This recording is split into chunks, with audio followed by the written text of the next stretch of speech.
Okay, so spam soap is absolutely imperative that you remember what them 8 things are, because, for example, if you were given a scenario that said Barbara puts all the invoices on and pays the suppliers and puts the payments onto the accounting system and does the bank reconciliation, that is a terrible example of segregation of duties. How is anybody checking the arithmetic? And also there is no authorisation and approval. So straight away there, you could pick up on 3 of them things. Also, you could say from a personnel point of view, well, is Barbara even qualified to do these things, or does Barbara have the knowledge? Okay. So, monitoring of control. So the process of assessing the effectiveness and taking necessary remedial action. So if we were talking about Barbara, who I've just mentioned, we would perhaps say that chain of events needs breaking down. So either that different people do different jobs, or, for example, Barbara puts the bank payment on, but somebody else needs to actually authorise it. And in which case you would hope they would ask to see appropriate documentation. If it's not implemented properly, then it's considered ineffective, and this could potentially cause misstatements in the accounts. And the problem is they might lie undetected for a while, but don't forget, lots of little errors can still cause a disaster, because lots of little errors soon add up to be a big one. However, there are limitations. For example, human error. Someone could accidentally pay the wrong supplier. Someone could accidentally leave the petty cash tin open. Someone could add the banking up wrong. This is not, nobody is perfect, even me. It could be that there is an unusual transaction and their control systems doesn't deal with it. So, for example, it might be that you sell something abroad and you're not used to selling stuff abroad, and you might not have done the correct paperwork. You might have charged VAT to somebody that you're not meant to charge VAT to. Or it could be something that you've got to use a different system, for example, and you're not quite sure how to use it. But it's an unusual transaction. Collusion is something that can potentially come up quite a lot in this exam. And collusion is where 2 people, usually doing different parts of the job, collude together to commit fraud. So, for example, this could be the person doing the purchase ledger and the person who does the payment runs are in cahoots together. So one of them raises false purchase invoices and one of them can authorise the payments.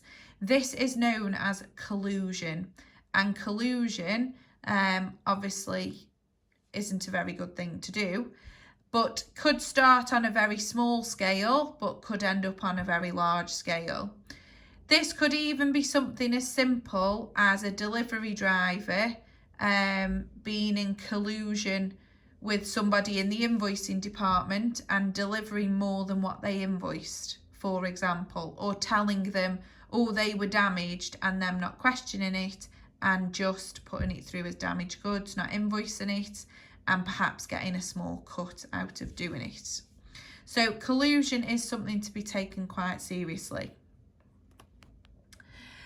Internal audit then, I know we mentioned this last week when we looked at the 4 areas that make up the financial department or the accounts department within a company. But just to remind you, an audit is where they are looking for faults in controls. So they are looking at, is the information reliable?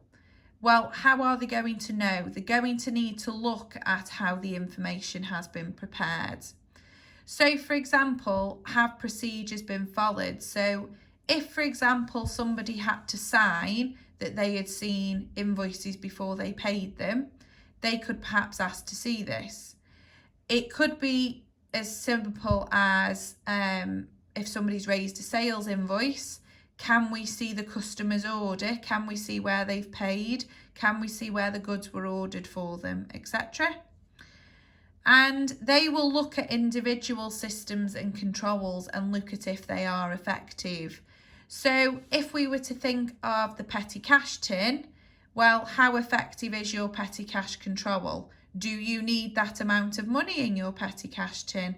What is it being spent on?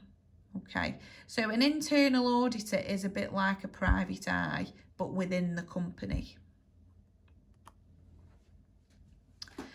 Auditors use two types of tests during their work. One is compliance, so that's actually testing have controls been followed and can you evidence that they've been followed. So as silly as it sounds, you know, if you go into a toilet in, say, a restaurant, and on the back of the door there's normally a log of what time somebody has been in and checked the toilets, and they've normally had to sign. That would be a perfect example of somebody doing a compliance test, because they could evidence that they have been and checked the toilets every however many hours. A substantive test then is a test of transactions, account balances, and, for example, existence of assets and liabilities and their valuation. So this could be getting your sales ledger control, getting a list of all the customers that owe you money, and ringing them and check, do their ledgers match to yours? Is there queries that have never been sorted or credit notes that have never been raised? Or have these customers gone bankrupt and they haven't been written off, for example? Another example of a substantive test would be, as it says there, the existence of assets and liabilities. Existence of assets, quite easy. Take me to this asset, or let me ring this person that you say owes us money. But also the existence of liabilities. So if there is a loan on the accounts, well, do you have a statement to back up that loan? Can you show me where that loan came into the business? Can you show me the minute where in the meetings where that loan was agreed by the directors, etc.? Something that has become common is something called an internal controls questionnaire. And this is something given out to people within the organisation to get their view on the internal controls. Now, sometimes you might say, well, would they point out a weakness? But if, for example, Newcastle College gave me one of these, my internal control weakness that I would reply is that whenever there is an open evening, the barriers are all open, you know, where you come in and swipe your card. Now, I would argue that that is defeating the object of me having a card to swipe in so they can log my hours, because I could actually leave the building and I'm not having my card swiped. So internal control questionnaires have become quite useful for staff to give their point of view on where there's a weakness. But also, if they feel that there are processes that are unnecessary, or, for example, aren't actually making the operation efficient, or maybe are even time consuming and costing the business money. So perhaps have a think about where you work. Do any of you have to do a process that you either feel could be improved or that you could find a weakness with? And what would you say about it? Okay, we'll do that on the next one.